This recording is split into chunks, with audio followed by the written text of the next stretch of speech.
had just got worse and worse ever since. In spite of what his dad had done to him, Teddy was proud of him and visited him in togas every week.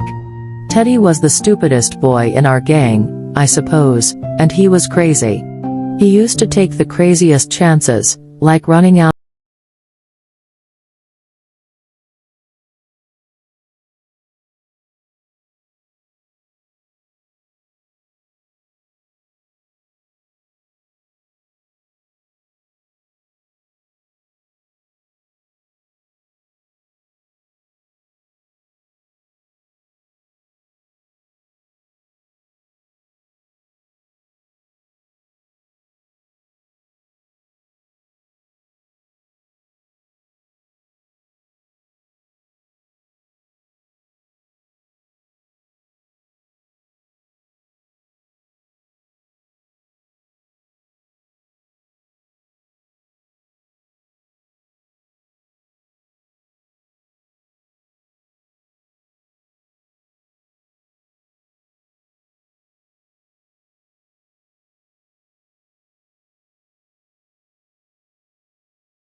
to pop music, Elvis Presley, Roy Orbison and the rest. When the news came on we usually stopped listening, but the Ray Brower story was different. He was our age and from Chamberlain, a town about 40 miles away from Castle Rock. 3 days before Vern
he had buried them. Sometimes we tried to tell him what was obvious to us, that his big brother Billy had known about the jar and had dug it up himself.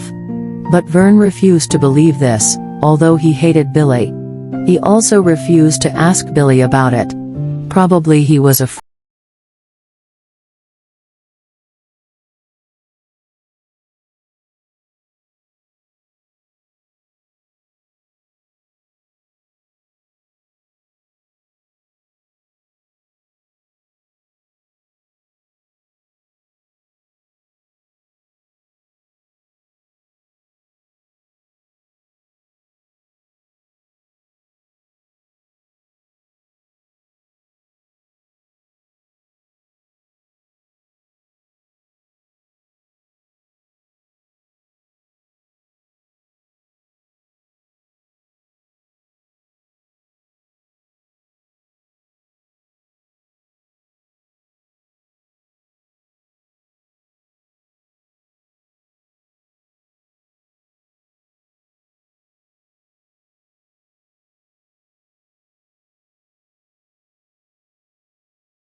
That's 20 or 30 miles. I think so, Chris said, if he was following the railway tracks. It's easy to walk on them, and he probably thought they would lead him out of the forest. And then in the dark along comes a train and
that he came from a bad family. His eldest brother Dave was in prison, and Richard, called Eyeball because he had a bad eye, went round with Ace Merrill and the other local hardmen. I think that'll work, I said. What about John and Marty? John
Jesus, these potatoes taste like garbage. I wanted to see what would happen. And Mum said, Denny, Auntie Grace called today and asked about you and Gordon. I didn't hate Denny or think he was the greatest person in the world either.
away.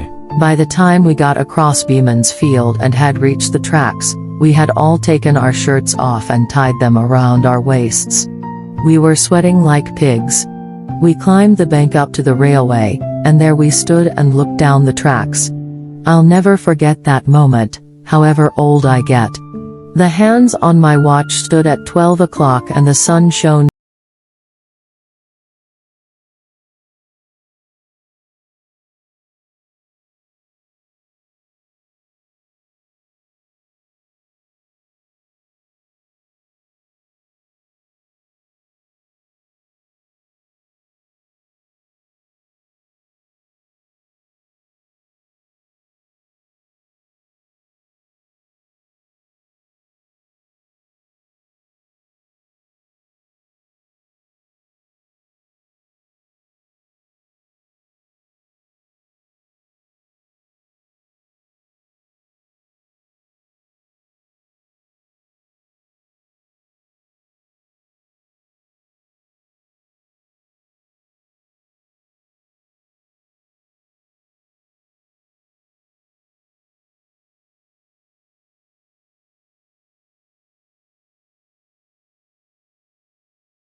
Teddy turned towards the train.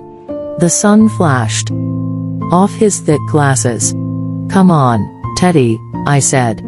"No, I'm going to wait till it's close and then jump." He looked at me in excitement. "Lorries are nothing, man.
right. I grinned and gave them each a coin. Spin, I said. 4 coins shone brightly as they turned in the sun. 4 hands grabbed them from the air. 4 flat slaps on 4 dirty wrists. We uncovered.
Part 2. Chapter 10. Milo and Chopper. Words mean different things to different people. To me, summer is always going to mean running down the road to the Florida market with coins jumping in my pocket and the sun flying my brains. The word brings a picture to my mind of railway tracks running off into the distance. There were also favorite songs and films, games to play, grass to cut, sports to play and teams to support. And now I sit here trying to look through an IBM screen and see that time, and I can almost feel the thin, brown boy buried in this 34-year-old body, and I can almost hear the sounds I heard then. But all of that summer is contained in the picture of Gordon LaChance running down the road to the Florida market with the coins in his pocket and the sweat running down his back. After I had bought the food, I walked fast back to the dump. I put the bag of food inside my shirt and climbed over the gate.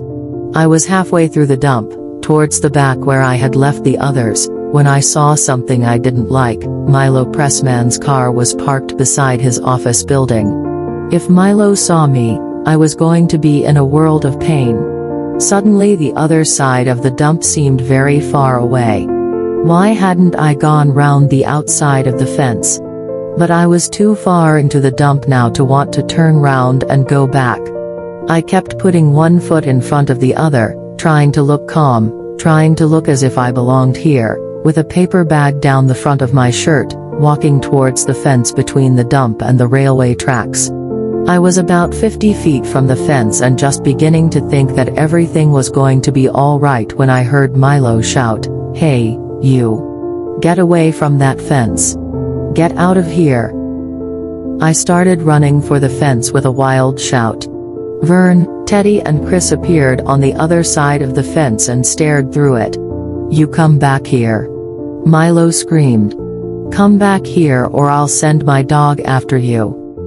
That only made me run even faster for the fence. Teddy started to laugh his crazy laugh. "Go, Gordie! Go!"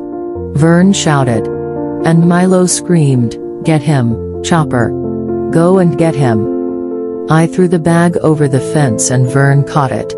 Behind me, I could hear Chopper coming, shaking the earth, breathing fire and ice from his nose. I threw myself halfway up the fence with one jump, screaming. I reached the top in about 3 seconds and simply leapt off, without looking down to see what I might land on. What I almost landed on was Teddy, who was bent over with laughter. His glasses had fallen off and tears were streaming from his eyes. I turned round and got my first look at the famous Chopper. Instead of some enormous creature from hell with red eyes and cruel teeth, I was looking at an ordinary, black and white, middle-sized dog. He was jumping up at the fence and trying to reach us. Teddy was walking up and down outside the fence, making Chopper even more angry. "Kiss my ass, Chopper," Teddy invited, and turned round to hit the fence with his ass. Chopper went crazy and leapt at the fence to accept Teddy's invitation, but Teddy moved away and all Chopper got was a hurt nose. Chris and Vern were lying on the bank, laughing so hard they could scarcely move. And here came Milo Pressman. "You boys stop being horrible to my dog. Stop it this second. Bite it, Chopper. Bite it. Come and get me." Teddy continued from the other side of the fence. Chopper went mad. He ran around in a big circle 3 times, perhaps giving himself courage, and then threw himself with full force at the fence. He was doing maybe 30 miles an hour when he hit the fence. The fence seemed to stretch, and then Chopper fell back to the ground in a cloud of dust. He lay there for a moment before walking away with his tongue hanging out of one side of his mouth. Milo was now really angry. His face turned dark red. "I know you," he shouted. "You're Teddy Duchamp. I know all of you. I'll beat your ass for being cruel to my dog. I'd like to see you try." Teddy shouted back. "Let's see you climb over this fence and get me, fat ass." "What? What did you call me? Fat ass?" Teddy screamed happily. "You and your stupid dog. You little madman's son. I'll talk to your mother." "What did you call me?" It was Teddy's turn now. He had stopped jumping up and down and was looking at Milo strangely. Milo realized that he had found the right button and he pushed hard down on it. "Your dad is crazy," he said, grinning. "Mad and up in togas, that's what. Crazier than a rat in a pile of garbage. Crazy. It's not surprising you're behaving the way you are, with a madman for a father." Teddy and Milo were nose to nose at the fence now. Vern and Chris had almost stopped laughing and begun to see the seriousness of situation. "Don't you say anything else about my dad. My dad was on the beaches at Normandy, you fat pussy." "Yes, but where is he now, you ugly little 4-eyed lump of puke?" "Up in togas, isn't he?" "Okay, that's enough," said Teddy. "Now I'm going to kill you." He started to climb the fence. "Come on and try, you dirty little rat." Milo stepped back and stood there, waiting and grinning. "No!" I shouted. I got to my feet, grabbed Teddy by his jeans and pulled him off the fence. "Let me go!" Teddy shouted. "Let me get him." "No, that's just what he wants," I shouted in his ear.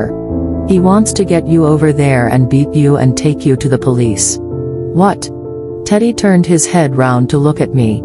"You think you're so clever," Milo said, approaching the fence again with his hands curled.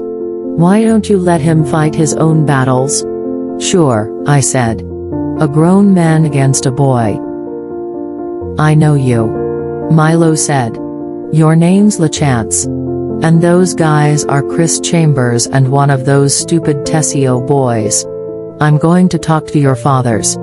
He stood and waited for us to cry and say we were sorry or something. Chris made an O with his thumb and finger and pushed his tongue through it. Vern looked up at the sky. Teddy said, "Come on, Gordie. Let's go before this guy makes me puke." "I'll get you, you dirty-mouthed little rat. Wait till I get you to the police." "We heard what you said about his father," I told him. "We're all witnesses. And you sent your dog after me. That's against the law." Milo looked uncertain. Before he could see how weak my argument was, I said, "Come on, you guys. Let's go. Something smells bad around here. I can't wait to tell the police how you called a war hero a madman." Chris called back over his shoulder as we left. "What did you do in the war, Mr. Pressman?" "That's none of your business," Milo shouted back. "You hurt my dog. Come back here." But his voice was lower now and he seemed to be losing interest. I looked back when we reached the top of the bank.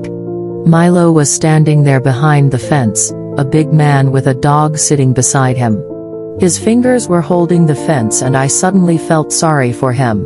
He looked exactly like a schoolboy locked in the school playground by mistake, calling for someone to let him out. Chapter 11.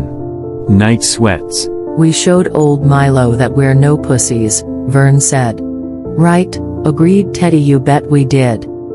Although I enjoyed the victory too, I was worried. Perhaps Milo would go to the police. Perhaps those 4 tails on the coins were a sign of bad luck. What were we doing anyway, going to look at the broken body of some poor guy that a train had hit?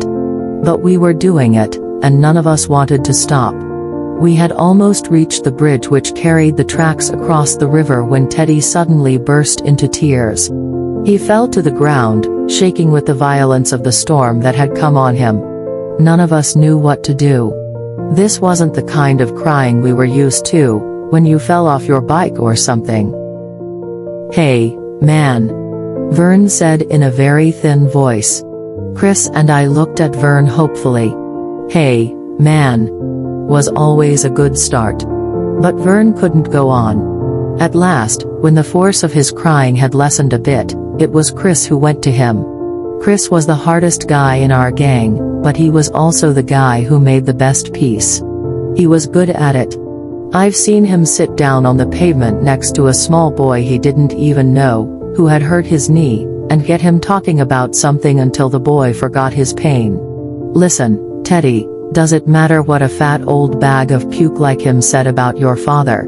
It doesn't change anything, does it? Does it? Teddy shook his head. No, it didn't change anything. But this was something he had thought about on those long, lonely nights when he couldn't sleep, and hearing it spoken aloud in the daytime, realizing in the clear light of day that everyone else in the world considers your father a madman, that had shaken him. He still fought on the beaches at Normandy, didn't he? Chris went on. He took one of Teddy's hands. Teddy nodded fiercely. Do you think that pile of garbage was at Normandy? Teddy shook his head violently. No. Do you think that guy knows your father? No. Talk is cheap. Teddy nodded but still didn't look up. And whatever there is between you and your father, talk can't change that. He was just trying to get you to climb back over the fence, man. He doesn't know anything about your father. He's only heard stuff from people he drinks with, that's all. Teddy had nearly stopped crying now. He wiped his eyes and sat up. I'm okay, he said, and the sound of his own voice seemed to persuade him he was right. Yes, I'm okay. He stood up and put his glasses back on. He laughed thinly and wiped his bare arm across his nose. I'm a crybaby, right? No, man, Vern said uncomfortably. If anyone said those kinds of things about my father, then you have to kill them, Teddy said. Right, Chris? Right, said Chris, and slapped Teddy on the back. Right, Gordie? Yeah, right. I said, wondering how Teddy could care so much for his dad, who had almost killed him, and how I didn't either love or hate my father, who had never even beaten me, as far as I could remember. We walked on down the tracks for another 200 yards and then Teddy said in a quieter voice, if I spoiled your good time, I'm sorry. I'm not sure I want it to be a good time, Vern said suddenly. Chris looked at him. Are you saying you want to go back? No. Vern's face showed that he was trying to work out how to say what he was thinking. But we're going to see a dead guy. That shouldn't be like going to a party. I mean, I could even get a little frightened, if you know what I mean. Nobody said anything and Vern went on. I mean, sometimes I'm in bed at night, and maybe I've been reading a frightening magazine or something, and I start wondering whether there's anything under my bed, you know. Something with a green face and blood on its hands, which might reach up and grab me. We all began to nod. We all knew about the night sweats. I certainly didn't imagine then that in about a dozen years I'd turn a simple example of the night sweats into about $1 million. So you see, if this body we're going to see is really bad, maybe I'll start dreaming and imagining him under my bed. But I feel as if we still have to see him. But maybe it shouldn't be a good time. Right. Chris said softly. Maybe it shouldn't. You won't tell anyone else what I said, will you? Vern said. The other guys wouldn't understand. We all said we wouldn't. We walked on in thoughtful silence. It wasn't yet 3 o'clock, but it seemed much later. We hadn't even reached Harlow yet. We were going to have to move faster. Around 3:30 we arrived at the Castle River and the bridge which crossed it. Chapter 12. The Bridge. The bridge was made of wood and had spaces all the way across, through which you could look straight down into the river. There was a narrow walkway on either side of the tracks, wide enough so that you wouldn't actually get hit by any train, but so narrow that the wind of a passing train would blow you off the bridge. And it was a long way down to the river, and the river was shallow and fast. In fact, this bridge wasn't for walking across. Looking at the bridge, we all felt fear start to move in our stomachs, but mixing with the fear was the excitement of a really big dare, something you could be proud to tell your friends about after you got home. If you got home. Teddy's eyes were shining. This was better than Laurie's.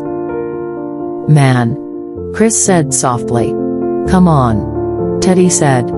Let's go. He was already at the start of the bridge, where the wooden supports were built out over the land. Does anybody know when the next trains do? Vern asked uneasily. Nobody knew. I said, there's the Route 136 bridge. No, man. Teddy cried. That means walking 5 miles down the river on this side and then 5 miles back on the other side. It'll take hours. We can cross the bridge and get to the same place in 10 minutes. But if a train comes, there's nowhere to go, Vern said. He wasn't looking at Teddy, he was looking down at the river. Of course there is, Teddy said. He climbed over the edge of the bridge and held on to one of the wooden supports between the tracks. He was still hanging over the land, but the thought of doing that in the middle of the bridge, with the river 50 feet below and a train thundering by overhead, made me feel sick. See how easy it is? Teddy said. He dropped to the ground, wiped his hands and climbed back up beside us. What if it's a 200-car train? Chris asked. Are you going to hang there for 5 or 10 minutes? Are you afraid? Teddy asked. You can go the long way round if you want to, but I'm going across the bridge. I'll wait for you on the other side. There are probably only 1 or 2 trains a day here, I said, and one has passed us already. Look at all the grass growing in the middle of the tracks. See? Teddy was delighted at his victory. There's still a chance of a train, I added. Yes, Chris said. He was looking only at me, his eyes shining. I dare you, LaChance. Darers go first. All right. Chris said. He looked at the others as well. Any pussies here? No. Teddy shouted. Vern cleared his throat and said no in a small voice. He smiled a weak, sickly smile. Okay. Chris said. But we hesitated for a moment and looked up and down the tracks. I knelt down and touched the steel. Nothing. Okay. I said. We went out onto the bridge one by one, Chris first, then Teddy, then Vern, and me last because I was the one who said that darers go first. You had to walk looking down, to make sure you put your feet down on wood rather than thin air. When I saw a river instead of rocks below me, I stopped to look up. Chris and Teddy were a long way in front, almost halfway across the bridge. Vern was between them and me. I had to go on. If I turned back, I'd be a pussy for life. When I was nearly halfway across, I stopped again and looked up. I had almost caught up with Vern, who was being very cautious. Chris and Teddy had nearly reached the other side. And although I've written 7 books about people who can do strange things like read other people's minds and see into the future, that was when I had my first and last experience of it myself. I bent down and touched the track. It was shaking hard, although it hadn't made a sound. I have never been as frightened as I was at that moment, holding that live track. My whole body just stopped working. My legs felt like water. My mouth opened. I didn't open it, it opened by itself. I couldn't move, but I could hear and see and sense everything inside me and for miles around me. I thought of Ray Brower, and I thought that Vern and I would soon be joining him. That thought unlocked my body. I jumped to my feet. At least, I suppose I jumped. To me it felt as if I was moving slowly up through 500 feet of water. I screamed, "Train!" and began to run. Vern looked back over his shoulder. He saw my attempt at running and knew straight away that I wasn't joking. He began to run himself. Far in front, I could see Chris stepping off the bridge and onto solid ground. He was safe. I was glad for him, but I was also jealous as hell. I watched him drop to his knees and touch a track. My left foot almost slipped, but I recovered and ran on. Now I was just behind Vern. We were more than halfway across, and for the first time I heard the train. It was coming from behind us, from the Castle Rock side of the river. "Ooh, Jesus!" Vern screamed. "Run, you pussy!" I shouted, and hit him on his back with my hand. "I can't. I'll fall." "Run faster." "Gordie. I can't." "You can. Run faster, puke face." I shouted at the top of my voice. And was I enjoying this? The train was very loud now. I kept expecting the bridge to start shaking under my feet. When that happened, the train would be right behind us. "Go faster, Vern. Faster." "Oh God, Gordie, oh Gordie, God, ooh hell." The noise of the train filled the air now. There was no other sound in the world. It tore the air, and it was the sound of death. I could see Chris below us and to the right, and Teddy behind him. They were both mouthing a single word, and the word was jump, but the train had taken all the blood out of the word, leaving only its shape in their mouths. The bridge began to shake as the train charged across it. We jumped. Vern landed in the dust and the stones, and I landed beside him, almost on top of him.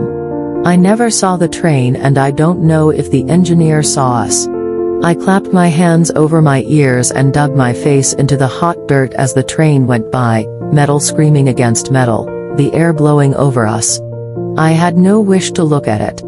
Before it had passed completely, I felt a warm hand on my neck, and I knew it was Chris's. When it was gone, when I was sure it was gone, I lifted my head. Vern was still lying face down in the dirt.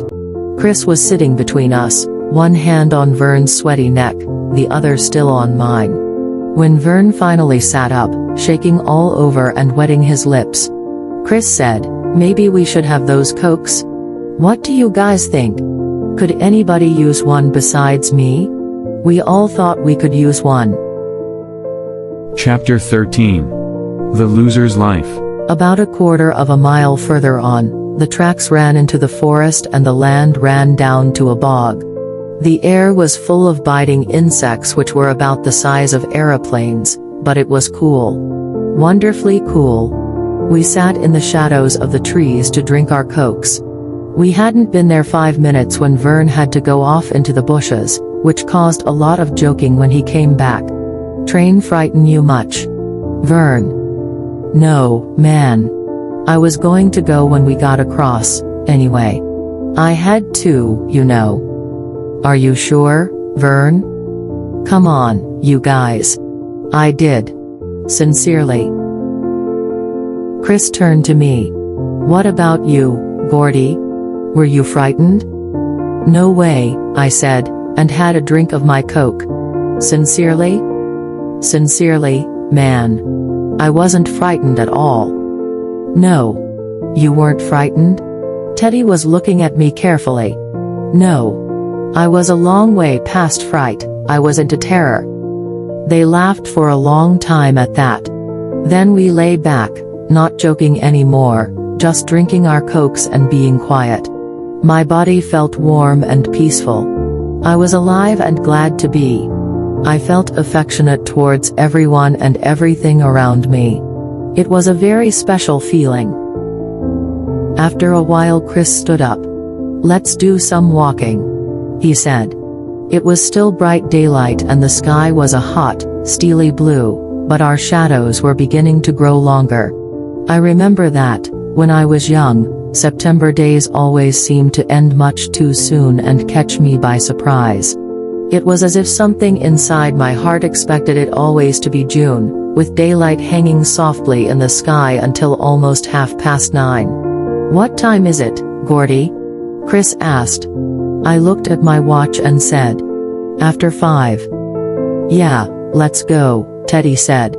"But let's make camp before dark so that we can see to get wood and stuff. I'm getting hungry, too."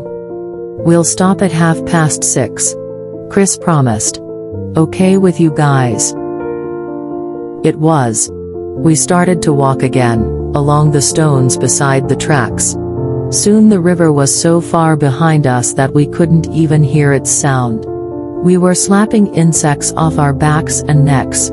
Vern and Teddy were up in front, deep in conversation about TV shows. Chris was next to me, hands in his pockets, shirt slapping against his knees. "I've got some Winstons," he said. "One each, for after supper." "Yeah. That's great. That's when a cigarette tastes best," Chris said. "After supper." "Right."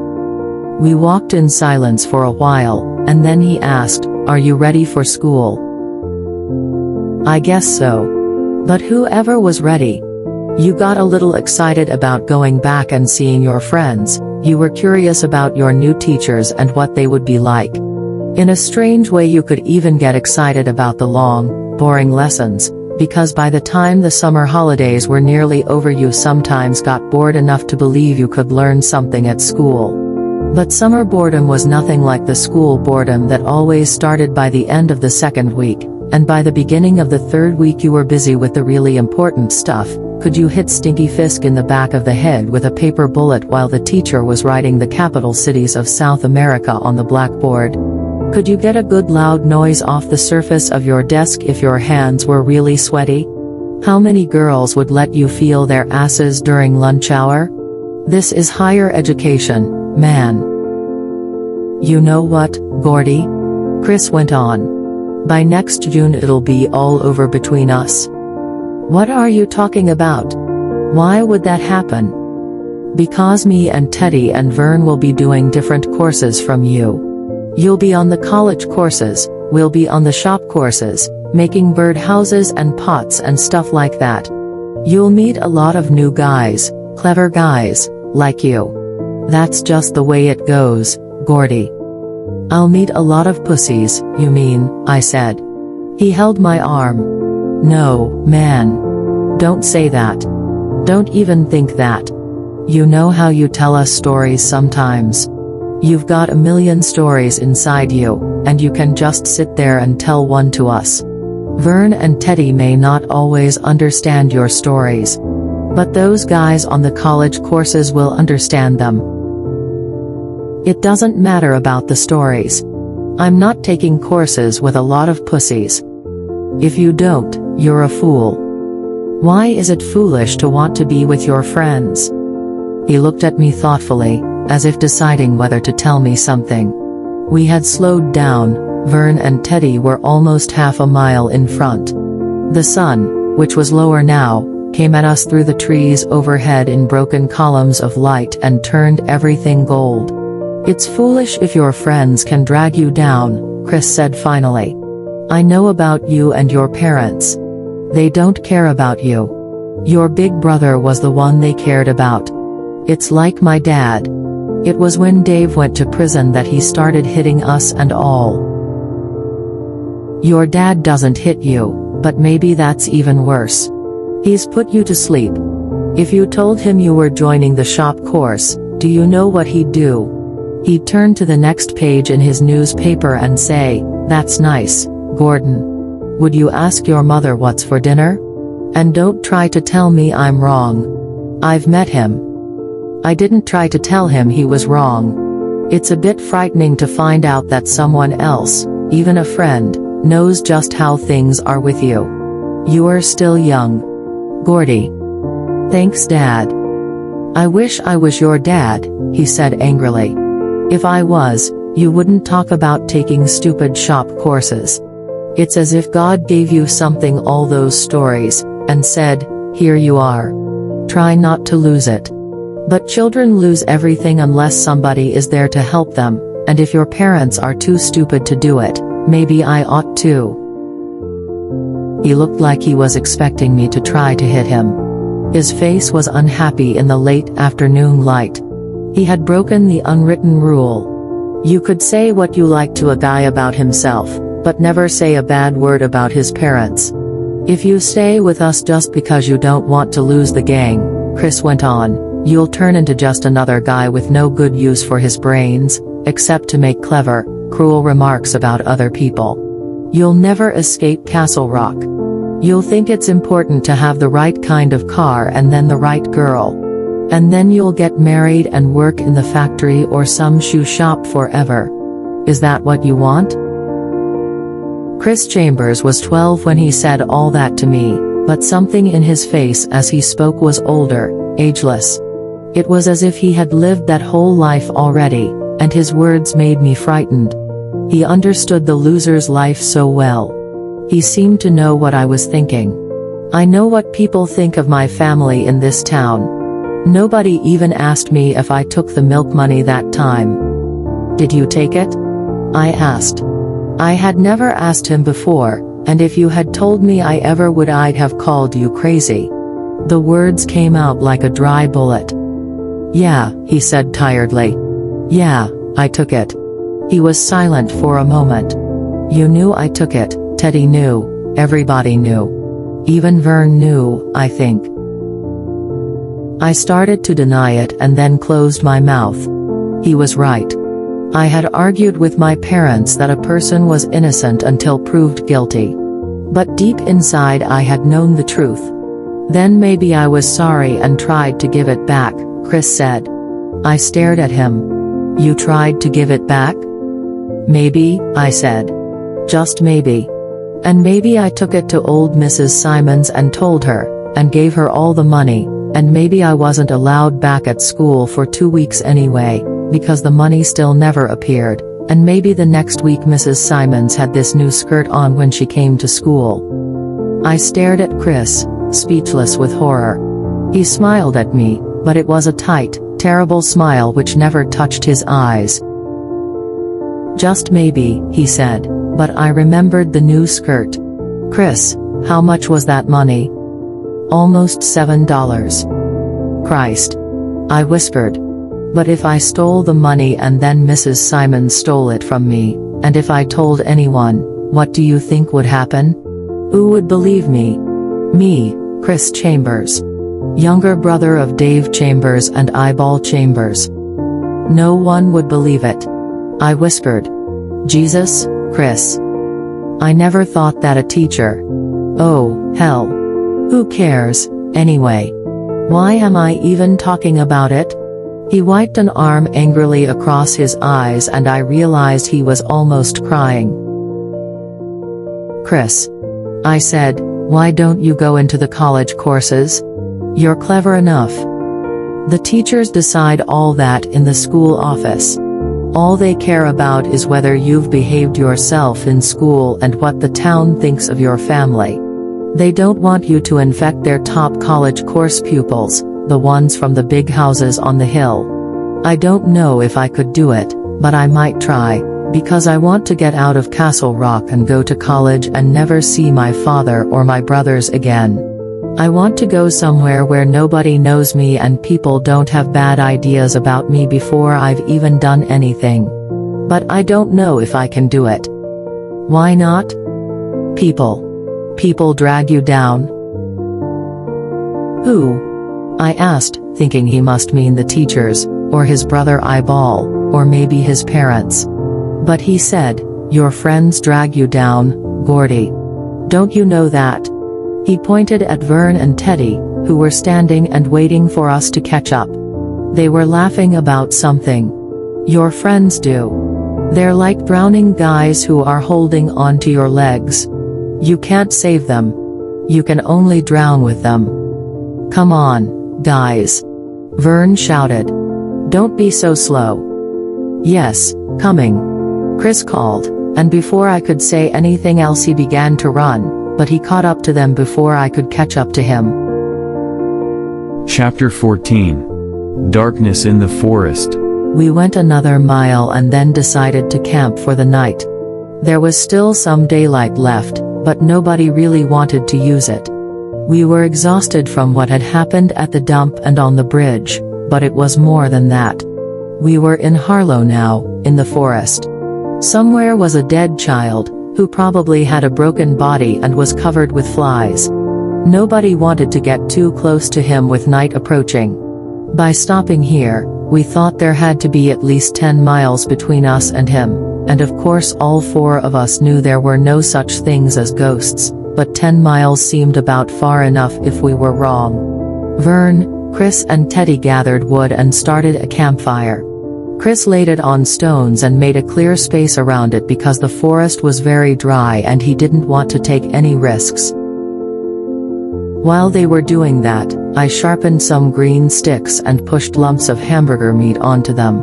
When the flames were low and the fire was good and hot, we cooked the meat, but we were too hungry to wait. We pulled the lumps off their sticks early. They were black on the outside, red on the inside and completely delicious. Afterwards Chris opened his backpack. He took out a packet of cigarettes and gave us one each. We lay back on the ground or against trees and smoked our cigarettes, as if we were grown men. We were feeling good. There's nothing like a smoke after a meal. Teddy said. Absolutely. Vern agreed. We laid our blankets out on the ground and lay down on them. Then for about an hour we fed the fire and talked, the kind of talk you can never quite remember when you get past 15 and discover girls. We talked about fishing and sport, and about the summer that was now ending. Teddy told about the time he had been at White's Beach in Brunswick and some guy had hit his head while diving and had almost drowned. We had a long discussion about our teachers at school. We didn't talk about Ray Brower, but I was thinking about him. There's something horrible about the way darkness comes to the forest. There are no car lights to make it softer or less sudden. There are no mothers' voices calling for their children to come in now. If you're used to the town, the coming of the dark in the forest seems unnatural. And as I thought about the body of Ray Brower, I didn't feel frightened and wonder whether he would suddenly appear as a ghost. Unexpectedly I felt pity for him, lying so alone in the dark. If something wanted to eat him, it would. His mother wasn't here to stop it and neither was his father, nor any of his friends, nor Jesus Christ. He was dead and he was all alone, and I realized that if I didn't stop thinking about it I was going to cry. So I told the others a Ladio story. Ladio is a soldier I invented who had a lot of adventures in the Second World War. It wasn't a very good one.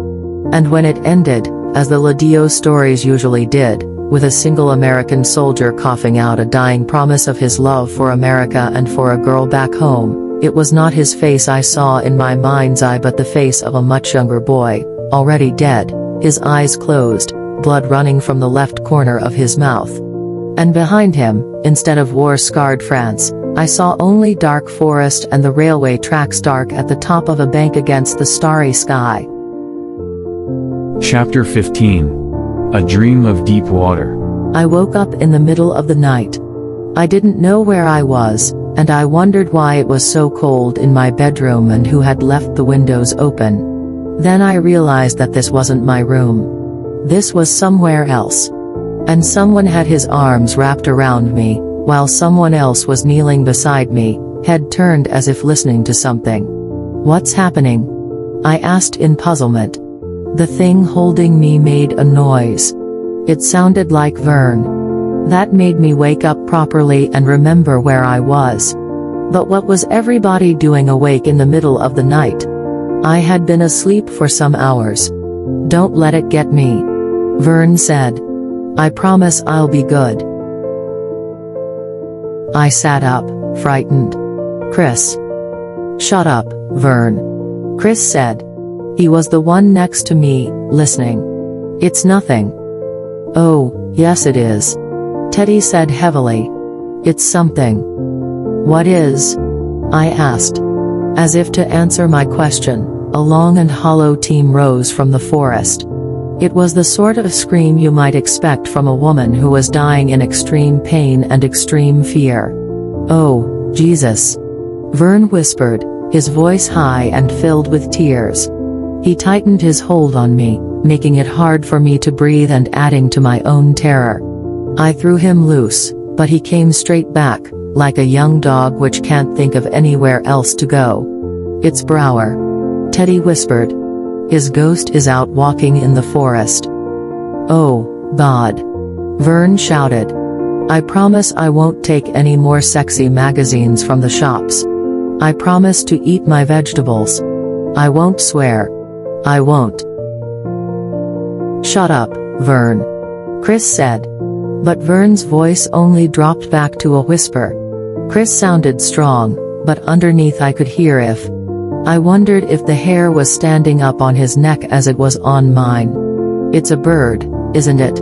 I asked Chris. No. At least I don't think it is. I think it's a wild cat. My dad says they scream like hell at certain times of the year. It sounds like a woman, doesn't it? Yes. I said. But no woman could scream that loud. Chris said. And then added helplessly. Could she, Gordie? It's his ghost. Teddy whispered again. I'm going to go and look for it. I don't think he was serious, but we took no chances. When he started to get up, Chris and I pulled him back down. Let me go, you asses. Teddy shouted. If I say I want to go and look for it, then I'm going to go and look for it. I want to see it. I want to see the ghost. I dash. The wild cry rose into the night again, cutting the air like a knife and freezing us with our hands on Teddy. The scream climbed impossibly high, hung there for a moment and then slid down to the lowest imaginable sound. This was followed by a burst of what sounded like mad laughter, and then there was silence again.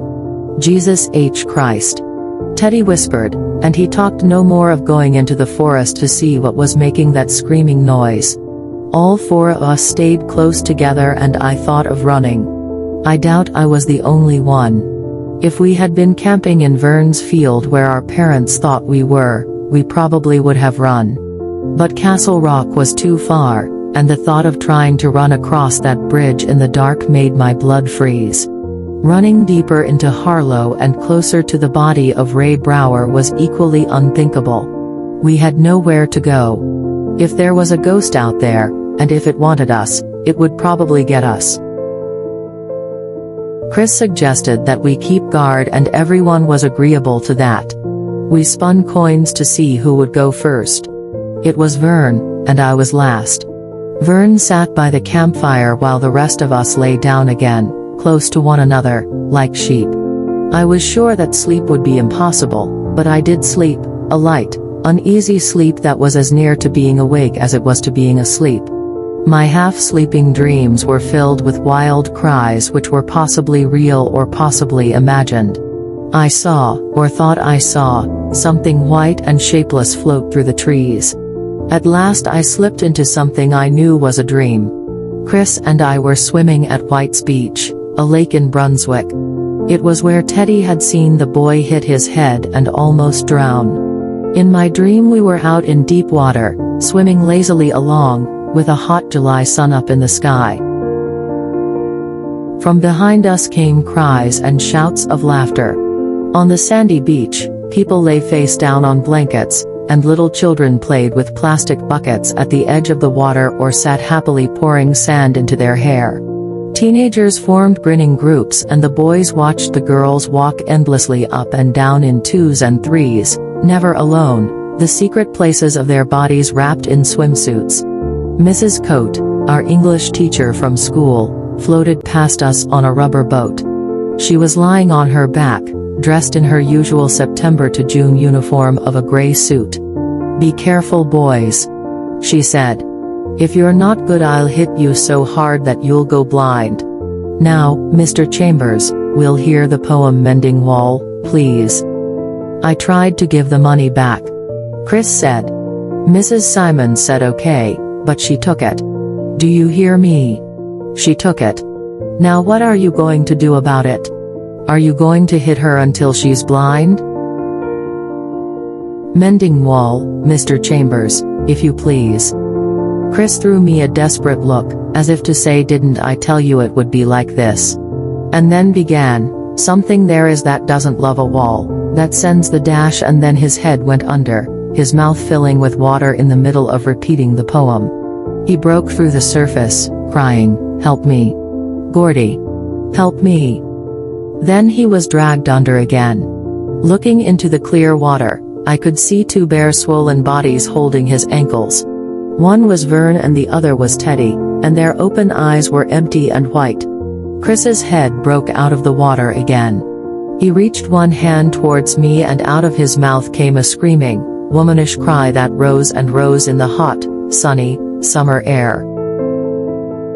I looked wildly towards the beach, but nobody had heard. Chris's scream was cut off as the bodies pulled him under the water again. As they dragged him down to black water, I could see his eyes turned up to me and his hands reaching out helplessly. But instead of diving down and trying to save him, I swam madly for the shore, or at least to a place where the water would not be over my head. Before I could get there, before I could even get close, I felt a soft, rotten hand wrap itself firmly around my leg and begin to pull. A scream started to rise in my chest, but before it came out, the dream passed into reality. There was Teddy with his hand on my leg. He was shaking me awake. It was my turn to keep guard. Chapter 16. The Deer. The others slept heavily through the rest of the night. I was sometimes awake and sometimes half asleep.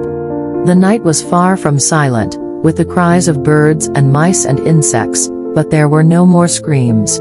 Finally I came awake and realized that something was different. It took a moment or two to know what it was. Although the moon was down, I could see my hands resting on my jeans. My watch said 4:45. It was dawn. I stood and walked a few yards into the forest. I stretched and began to feel the fear of the night before slide away. It was a good feeling. I climbed up the bank to the railway tracks and sat on one of the tracks, spinning and catching stones. I was in no hurry to wake the others. The new day felt too good to share. I don't know how long I sat there, watching dawn turn to full morning, watching the sky change from purple to blue. I was about to get up when I looked to my right and saw a deer standing between the tracks not 10 yards from me. My heart flew up into my throat. I didn't move. I couldn't move. Her eyes weren't brown, but a dark, dusty black. She looked calmly at me, her head held a little low in what looked like curiosity, seeing a boy with his hair standing up from sleep in jeans and brown shirt, sitting there on the tracks. What I was seeing was a gift, given with a kind of terrible carelessness. We looked at each other for a long time. I think it was a long time. Then she turned and walked off to the other side of the tracks. She found grass and began to eat. I couldn't believe it. She hadn't gone away, she had begun to eat. She didn't look back at me and didn't need to. I was frozen solid. Then the tracks started to shake under my body and seconds later the deer's head came up and turned back towards Castle Rock. She stood there for a moment and then she was gone in 3 leaps, disappearing into the forest with no sound except one dry branch that cracked like a gun. I sat and looked at the place where she had been until the actual sound of the train came through the stillness. Then I slid back down the bank to where the others were sleeping. The train woke them up. They yawned and scratched. There was some nervous talk about the screaming ghost, as Chris called it, but not as much as you might imagine. In daylight it seemed more foolish than interesting, almost embarrassing. Best forgotten. I nearly told them about the deer, but in the end I didn't. That was one thing I kept to myself. I've never spoken or written about it until just now, today. And I have to tell you that it seems less important when it is written down. But for me it was the best part of that trip, the cleanest part, and it was a moment I found myself returning to, almost helplessly, when there was trouble in my life, my first day in the forest in Vietnam, when this guy walked up with his hand over his nose, and he took his hand away and there was no nose there, because a bullet had taken it off, the time the doctor told us that our son might have a brain infection, the long, crazy weeks before my mother died. I would find my thoughts turning back to that morning. But the most important things are the hardest to say.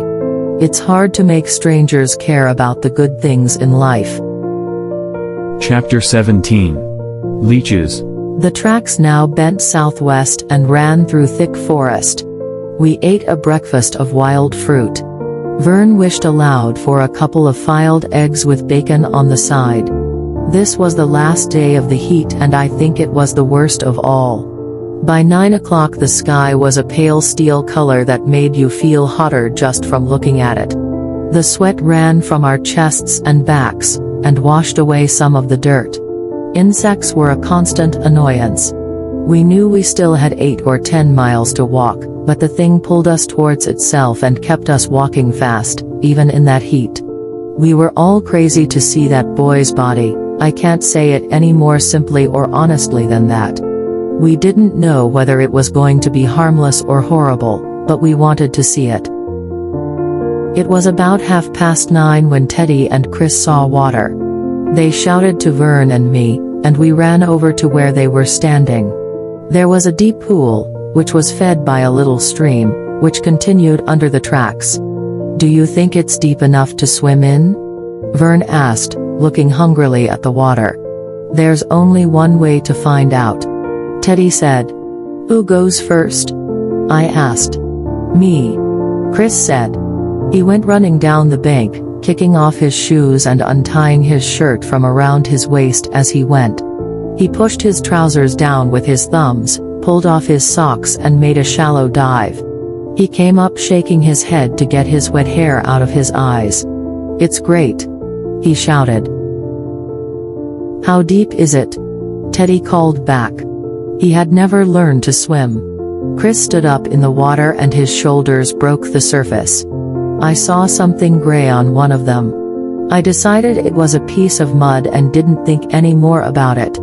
If I had looked more closely I could have saved myself a lot of bad dreams later on. "Come on in, you pussies," Chris called. We all got undressed. Vern was in next, then me. The water was clean and cool. I swam across to Chris, loving the feel of having nothing on except water. I stood up and we grinned in each other's faces. Great. We both said it at exactly the same moment. We played around in the water for almost half an hour before we realized that the pool was full of leeches. We were diving, swimming between each other's legs, pushing one another beneath the surface of the water. Then Vern swam into the shallower part, went under and stood on his hands. When his legs were up in the air I saw that they were covered in blackish-gray lumps, just like the one I had seen on Chris's shoulder. They were big leeches. Chris's mouth dropped open and I felt all the blood in my body freeze. Teddy screamed and his face went pale. Then all three of us made our way as fast as we could for the side. I know more about leeches now than I did then, but, although I know they are mostly harmless, I feel the same horror about them now as I have felt ever since that day in the pool. You don't feel them come onto your body. If you don't happen to see them, they'll go on feeding until their swollen bodies fall off you or they actually burst. We pulled ourselves up onto the bank and Teddy started screaming as he looked down at himself. He started to pull the leeches off his bare body, still screaming. Vern broke the water and looked at us in puzzlement. What the hell's wrong with him? Leeches. Teddy screamed, pulling two off his legs and throwing them as far as he could. Oh. God. Oh. God. Oh. God. Vern cried. He swam over to the edge of the pool and pulled himself out. I was still feeling cold, the heat of the day was interrupted. I kept telling myself not to scream, not to be a pussy. I picked half a dozen off my arms and several more off my chest. Chris turned his back to me. Gordie. Are there any more? Take them off if there are, Gordie, please. There were more, 5 or 6 of them, running down his back like horrible black buttons. I pulled their soft, boneless bodies off him. One was starting to feel a little better. I brushed my hair away from my ears. And that's when I felt the big one. It had gone down inside my ear, it seemed, so that only its back was still outside, and that's the part I had touched. I tried to get hold of it, but I couldn't see it. I held onto it tightly and pulled. It burst in my fingers as I pulled it off, and blood, my blood, ran down the side of my face and into my ear in a warm stream. I couldn't stop the tears coming then. I washed my ear and got dressed. Vern ran up to me, still bare. Are they off me, Gordie? Have they all gone? He spun in front of me like a crazy dancer. I nodded that they were and kept on crying for a while. Finally the tears began to slow down. When we were all dressed we just stood there looking at one another for a moment, and then we began to climb the bank up to the tracks. I looked back at the burst leeches lying on top of the flattened grass where we had danced and screamed them off our bodies.